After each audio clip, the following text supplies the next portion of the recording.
பத்திரிகை நண்பர்கள், தொலைக்காட்சி நண்பர்களுக்கு என்னுடைய இதயபூர்வமான வாழ்த்துக்களை நான் முதலே தெரிவித்துக் கொள்கிறேன். 2 நாட்களாக நீங்கள் படும் பாடுகள்,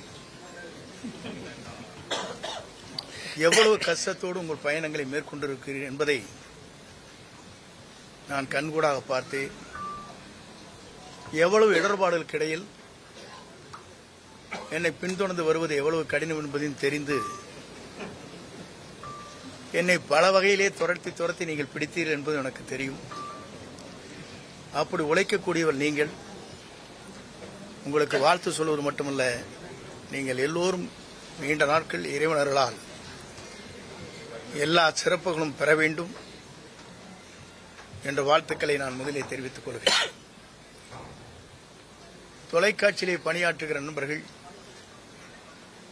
அதேபோல பத்திரிகை நண்பர்கள், ஊடகங்கள் அனைத்துமே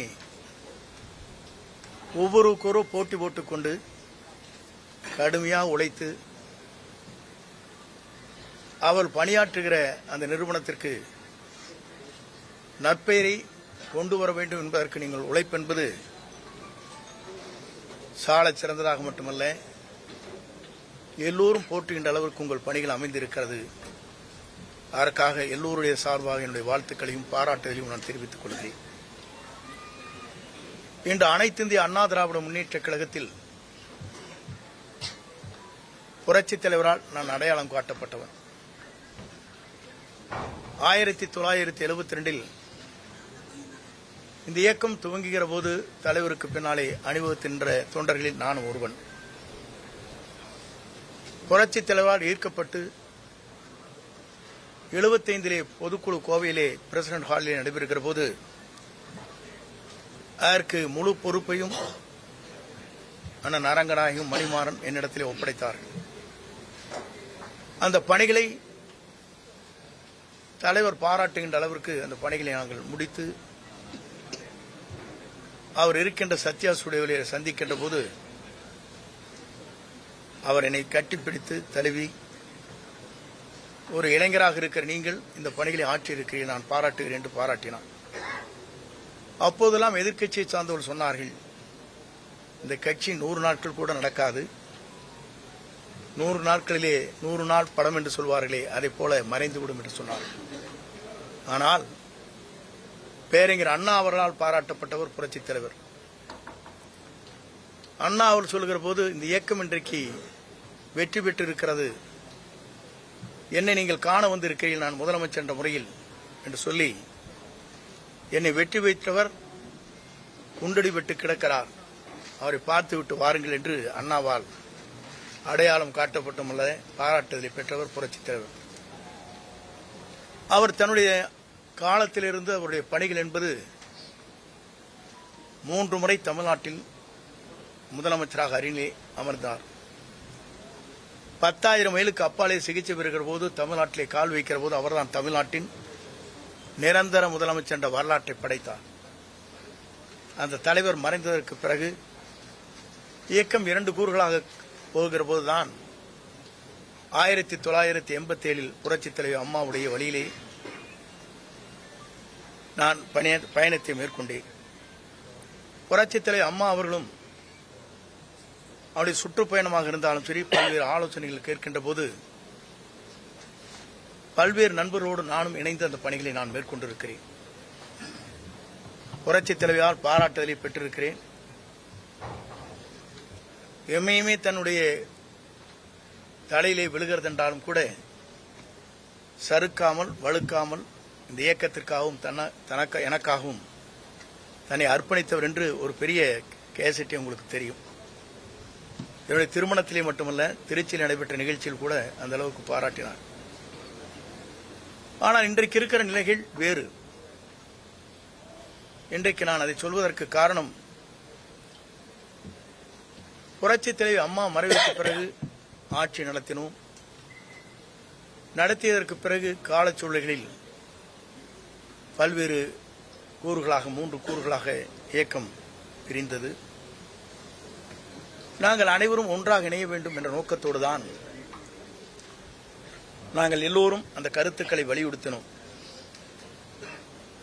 ஆனால் அந்த கருத்துக்கள் பரிமாறப்பட்டதை தவிர செயல்படுத்த இயலவில்லை. ஆகவேதான்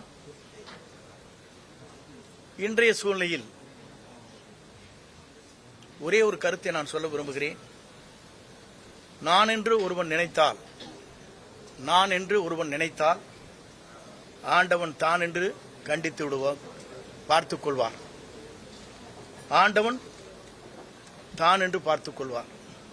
இதுதான் இன்றைய சூழ்நிலை. இறைவன் எல்லோருக்கும் மேலே இருக்கிறார். இறைவன் நம்மை கண்காணித்துக் கொண்டிருக்கிறார். ஆகவேதான் அந்த அடிப்படையில் என்னுடைய பயணங்களை மேற்கொள்கிற போது முதலில் பொறுப்புகளை எடுத்தார்கள். எல்லோரும் ஒருங்கிணைக்கப்பட வேண்டும் என்று நான் தேவர் ஜெயந்திக்கு சென்று எல்லோருடையும் பேச வேண்டும் என்ற நோக்கத்தோடு தான் அந்த நிகழ்ச்சிக்கு நான் சென்றேன். சென்று திரும்பி 2 நாட்களுக்குள்ளேயே உறுப்பினர் பதவி கூட எடுத்துவிட்டார். 50 ஆண்டு கால வரலாற்றில் இந்த இயக்கத்திற்காக ஏற்றத்தாழ்வுகளை சந்தித்த எனக்கு கிடைத்த பரிசுதான் உறுப்பினர் பதவி கூட எடுக்கப்பட்டிருக்கிற நிலை இருக்கிறது. என்னோடு மட்டுமல்ல, என்னை சார்ந்தவர்களும் அந்த பதவிகளை எடுத்தார்கள். அதோடு நின்று விடவில்லை. மகேஷ் என்பவர் அவருடைய தந்தை மாமன் ஒரு விபத்திலே இறந்து விட்டார். காங்கேயத்திற்கு அருகாமையில் அவருடைய இல்லத்திற்கு சென்ற துக்கத்தை விசாரித்தவுடன் நீ ஏன் அனுமதித்தார் அவரை என்று அடிப்படை உறுப்பிலிருந்து அவர் நீக்கப்பட்டார். துக்கத்துக்கு செல்வதே, வேதனைக்கு சென்று விசாரிப்பதே தவறென்று அந்த இளைஞரை ஒரு பொறுப்பிலே இருக்கின்றவரை அடிப்படை உறுப்பிலிருந்து நீக்கப்பட்டது என்பது இதுவரையிலும் தமிழகத்தின் வரலாற்றில் நடைபெறாத ஒன்று என்பதை நான் இந்த நேரத்தில் சுட்டிக்காட்ட விரும்புகிறேன். அதற்கு பிறகு என்னுடைய முடிவை பொறுத்தவரையிலும் இன்றைக்கு தெளிவான முடிவுகளை மேற்கொண்டுதான் நேற்றைய தினம் சட்டமன்ற உறுப்பினருடைய பதவியை ராஜினாமா செய்துவிட்டு இன்றைக்கு கழகத்திலே, தமிழக வெற்றி கழகத்தில் நான் இணைந்திருக்கிறேன். ஏன் இங்கே இணைந்தார்கள் என்ற ஒரு கேள்வி கூட கேட்கக்கூடும். இதற்கு காரணங்கள் இருக்கிறது. இன்று திமுக வேறல்ல, அண்ணா திமுக வேறு என்பது அல்ல, உங்களுக்கு தெரியாத ஒன்றல்ல. இரண்டும் ஒன்றாக இணைந்துதான் பயணங்களை மேற்கொண்டு வருகிறார் என்பதை நாடு அறிந்து கொண்ட ஒன்றாக இருக்கிறது. இதை ஊடக நண்பர்களுக்கு நன்றாக தெரியும். ஏனென்று சொன்னால், நாட்டில் நடைபெறுகிற நிகழ்ச்சி தேர்தல் களத்திலே இருக்கின்ற போது ஆளுநரிடத்திலே கொடுக்கப்பட்ட மனு, அதற்கு பிறகு நாங்கள் என்ன நடவடிக்கை மேற்கொள்கிறோம் என்று சொன்னதோடு சரி, அதற்கு பிறகு அவங்களுடைய பயணங்கள் எப்படி இருக்கிறது, எப்படி நடைபெறுகிறது என்பதை பத்திரிகை நண்பர்களுக்கோ மக்களுக்கோ நான் சொல்ல தேவையில்லை. ஆனால் என்னுடைய பயணத்தை பொறுத்தவரையிலும் ஒரு தூய்மையான ஆட்சி தமிழகத்திலே மலர்வதற்கு வெற்றி கழகம், இன்றைக்கு தமிழக வெற்றி கழகம் இளவல் நம்முடைய வெற்றி பயணத்தை மேற்கொண்டிருக்கிற விஜய் அவர்கள் ஒரு மாபெரும் இயக்கத்தை உருவாக்கி மக்கள் மனதிலே இடம்பெற்றிருக்கிறார். இங்கே வந்த பத்திரிகை நண்பர்களே அவருடைய குழந்தைகளை கேட்டால் சொல்லும். பள்ளிக்கு செல்கிற குழந்தையாக இருந்தாலும், கல்லூரிக்கு செல்கிற குழந்தையாக இருந்தாலும் கூட, அப்பா அம்மா இந்த முறை அவருக்கு ஓட்டளிகள் என்று கேட்கின்ற நிலை தமிழ்நாட்டிலே பல்வேறு இடங்களிலே பல்வேறு செய்திகள் வந்து கொண்டிருக்கிற நிலை என்னிடத்திலே சொல்லியிருக்கிறார். என்ன காரணம்? ஒரு மாற்றம் தமிழகத்திலே வேண்டும். தமிழகத்திலே ஒரு புதிய மாற்றத்தை உருவாக்கப்பட வேண்டும். தமிழகத்திலே இவர்கள் மட்டும்தான் ஆள வேண்டுமா? ஏன் ஒருவர் மற்றவர் நல்ல புனித ஆட்சியை நடத்துவதற்கு, ஒரு தூய்மையான ஆட்சியை நடத்துவதற்கு ஒருவர் தேவை என்ற எண்ணம் மக்கள் மனதிலே நிறைந்திருக்கிறது என்பதுதான் இந்த தமிழகம் வெற்றி கழகம் இன்றைக்கு பயணத்தை மேற்கொள்கிற போது அது வெற்றி பயணமாக நடைபெற்றுக் கொண்டிருக்கிறது. குறிப்பாக இதை நான் சொல்வதற்கு காரணம், எல்லா நாடுகளிலும் எல்லா மாநிலங்களிலும் பல்வேறு மாற்றங்கள் உருவாகி கொண்டிருக்கிறது. டெல்லியை எடுத்துக்கொண்டாலும் கூட 2 கட்சிகள் தான் பெரிய கட்சி என்கிற போது அன்றைக்கு மாற்றங்கள் உருவாக்கப்பட்டது. ஆம் ஆத்மா வந்தது, ஆம் ஆத்மா சொன்னது. அதே நேரத்தில் பஞ்சாபிலே கூட காங்கிரஸ் 2 கட்சிகள் போட்டி போட்டுக் கொண்டிருக்கிற போது இடையிலே மற்றொரு கட்சி அங்கே வருகின்ற வாய்ப்பு அங்கே உருவாக்கப்பட்டது. இதையெல்லாம் நான் எதற்காக சொல்லுவேன் சொன்னால், மக்கள் மாற்றத்தை விரும்புகிறார்கள். ஒரு தூய்மையான ஆட்சி தமிழகத்திலே கொண்டு வர வேண்டும், ஒரு மாற்றங்கள் தேவை என்ற நோக்கத்தோடு தான் இந்த பயணங்களை அவர் மேற்கொண்டிருக்கிறார்கள். இந்த பயணம் என்பது உங்கள் தொலைக்காட்சி நண்பர்கள் மட்டுமல்ல, மக்கள் இன்றைக்கு முழு மனதோடு வரவேற்றிருக்கிறார்கள். வரவேற்பு மட்டுமல்ல, வெற்றியை சூடுவதற்கு காத்துக் கொண்டிருக்கிறார், நேரத்தை பார்த்துக் கொண்டுதான். ஆகவே 2026 என்பது மக்களால் வரவேற்கப்படுகிற, மக்களால் ஏற்றுக்கொள்ளப்படுகிற, மக்களால் உருவாக்கப்படுகிற ஒரு புனித ஆட்சி தமிழகத்தில் உருவாகுவதற்கு நம்முடைய வெற்றி கழகத்துடைய தலைவர் அன்பிற்கினிய இளவல் விஜய் அவர்கள் வெற்றி பெறுவார்கள். 2026 மக்களால் மாபெரும் புரட்சி உருவாகி வெற்றி என்ற இலக்கை அவர் எட்டுவார் என்பதை மட்டும் நான் இந்த நேரத்திலே உங்களுக்கு பணிவன்போடு தெரிவித்து, வருகின்றிருக்கிற தொலைக்காட்சி நண்பர்கள், ஊடக நண்பர்களுக்கு என் வாழ்த்துக்களையும் நன்றியும் பாராட்டுதலையும் தெரிவித்துக் கொள்கிறேன். நன்றி, வணக்கம்.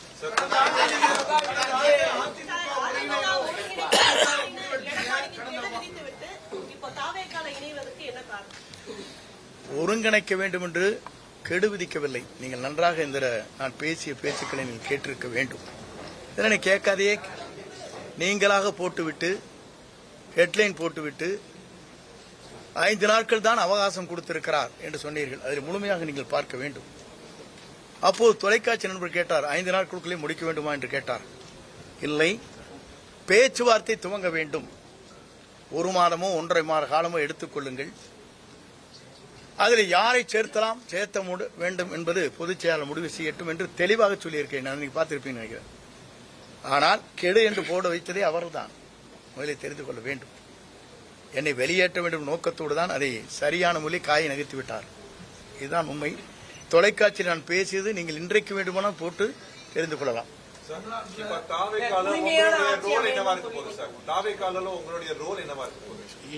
ஈவினிங் வந்து தலைவர் டிக்ளேர் பண்ணுவாரு. அதுதான் இல்ல வேறங்க, சாயங்காலம் மாலை அது வந்து அறிவிக்கப்படும்.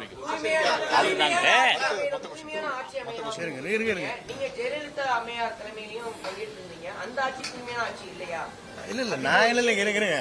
அம்மா இருக்கும் வரை, தலைவர் இருக்கும் வரை தூய்மையான ஆட்சி நடைபெற்றது என்று சொல்ல நான் இல்லை என்று சொல்லவே இல்லையே. நீங்க அவங்களே அடுத்த சப்ஜெக்ட் போறீங்க. புனிதமான ஆட்சி அவங்க 2 பேரும் நடத்தினாலும் சொல்லியிருக்கேன். இல்ல நான் சொல்றது இருங்க, நான் சொல்றது இருங்க, நீங்க இருங்க நான் சொல்றது கேட்டுக்கணும். நீங்க வந்து தயவு செஞ்சு ஒவ்வொருத்தர கேளுங்க, தனித்தனி கேளுங்க. நான் டைம் கொடுக்குறேன், ஒன்றும் பிரச்சனை இல்லை. அம்மா தலைவருடைய ஆட்சி தான் நாங்கள் வந்தோம். அவங்க ஆட்சிக்கு பிறகுதான் நாங்கள் ஆட்சியிலே வந்தோங்கிறது உங்களுக்கு தெரியாதல்ல. அவர் அப்படி ஆட்சி நடத்தினால 5 முறை அவங்க ஜெயிச்சாங்க, தலைவர் 3 முறை ஜெயிச்சாங்க. அது புனித ஆட்சியிலையும் நீங்க என்னகிட்ட கேள்வி கேட்டு மடக்கூடாது. நான் புனித ஆட்சி இல்லைன்னு சொன்னேன்னா, நீங்களாக ஒரு கேள்வி கேட்டு அதை பதிலாக பெற்று அதற்கு பிறகு பத்திரிகைகளை திரித்து போட்டி அது என்னையெல்லாம் டேமேஜ் பண்ணணும்னு நினைக்காங்க. தயவு செஞ்சு நான் கேட்டுக்கிறேன்.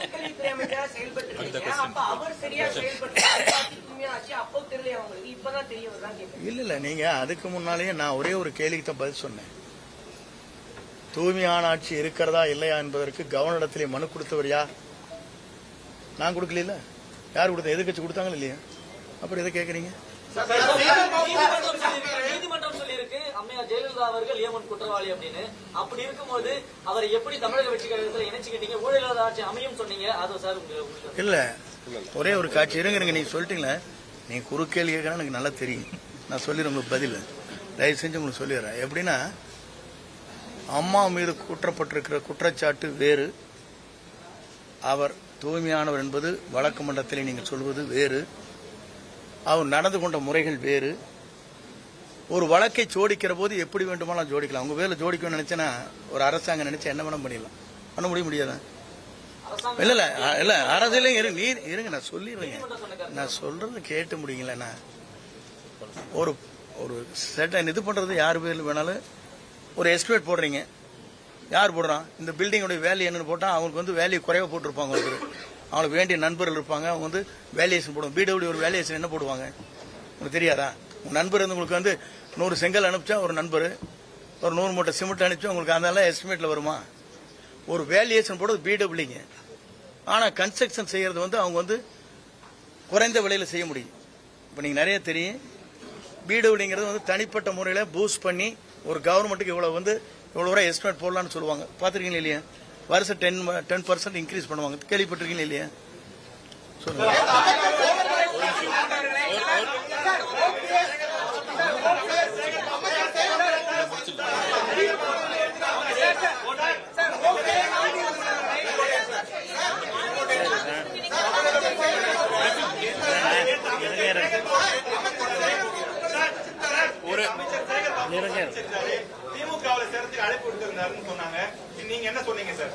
திராவிட முன்னேற்ற கழகத்தோ தேசிய கட்சிகளோ மாற்றுக் கட்சிகளோ என்னை யாரும் சந்திக்கவில்லை, சந்தித்து பேசவில்லை. உங்கள் கருத்து மட்டும்தான் பேசியதாகவும் எங்கேயும் படம் இருக்குதா காட்டுங்க. நானும் சேகர்பாபு இருங்க, சபாநாயகர் பார்த்து கரெக்டுங்க. நானும் சேகர்பாபு பேசிருக்கேன் ஒரு படம் வந்திருக்கா? காட்டுங்க, கண்ணு காட்டுங்க. இல்ல இல்ல நான் காட்டுங்க, நான் சொல்லிடுறேன் பதில். நான் யாரையுமே திராவிட முன்னேற்ற கழகமோ மாற்றுக் கட்சியோ பிஜேபியோ யாருமே என்னை அணுகவில்லை. அணுகதியாக இருந்தால் இல்ல இருங்க, சும்மா நீங்க ஏதோ சொல்லிட்டு இருக்க கூடாது. நீங்க பாட்டுக்கு ஒரு கற்பனை உலகத்திலிருந்து பேசக்கூடாது. ஆகாயத்துல வந்து இருங்க நான் சொல்றதை கேளுங்க, தயவு செஞ்சு இருங்க கேளுங்க. பார்த்த மாதிரி ஒரு படம் காட்டிருங்க, நான் பதில் சொல்றேன்.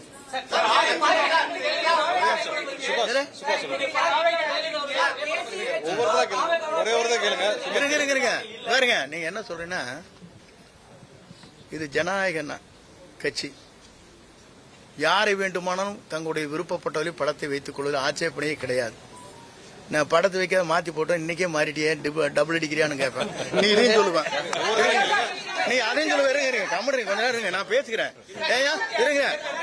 இருங்க நீங்க ஒருத்தர் சொல்றேன், ஒருத்தர் பேச கொடுத்தீங்க. இருங்க, நீங்க என்ன சொல்லுவீங்க? இன்னைக்கே அந்த படத்தை மாத்திருந்தா இவரெல்லாம் என்ன பெரிய தியாகி, இவர் என்ன வந்து கொள்கை பிடிப்பவர், ஒரு நிமிஷத்துக்கு ஒரு கட்சி மாறிட்டு படத்தையும் கூட மாத்திட்டு போட்டாருப்பீங்க. இந்த வேஷ்டி கட்டினதே மாத்தின காரணமே கேஸ் போட்டாங்க பேர்ல, வேஷ்டி கட்டக்கூடாதுங்கிறக்காக மாத்தினேன். புரியுதுங்களா? படத்தை வச்சு கூட அவங்க சொல்லவே இல்லை. யார் படத்தை வேண்டுமானாலும் வைத்துக் கொள்ளலாம். இன்றைக்கு புரட்சி தலைவர் படமும் அண்ணா படமும் அவருடைய வண்டியிலே எப்படி அலங்கரித்து வரப்படுகிறது, இந்த வண்டியில் எப்படி வருது நீங்க பாத்துங்க.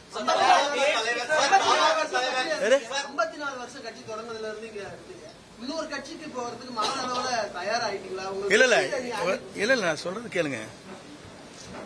ஒரு இயக்கத்திலே நான் பணியாற்றுவது முழுமையாக அந்த இயக்கத்தில் இருக்கும் வரை அடிக்கடி நல்லா ஜம்ப் பண்ணல பண்ணிருக்கேன்னா, தினவர் கட்சிக்கு போயிருக்கேன்னா நான் கோரேன்.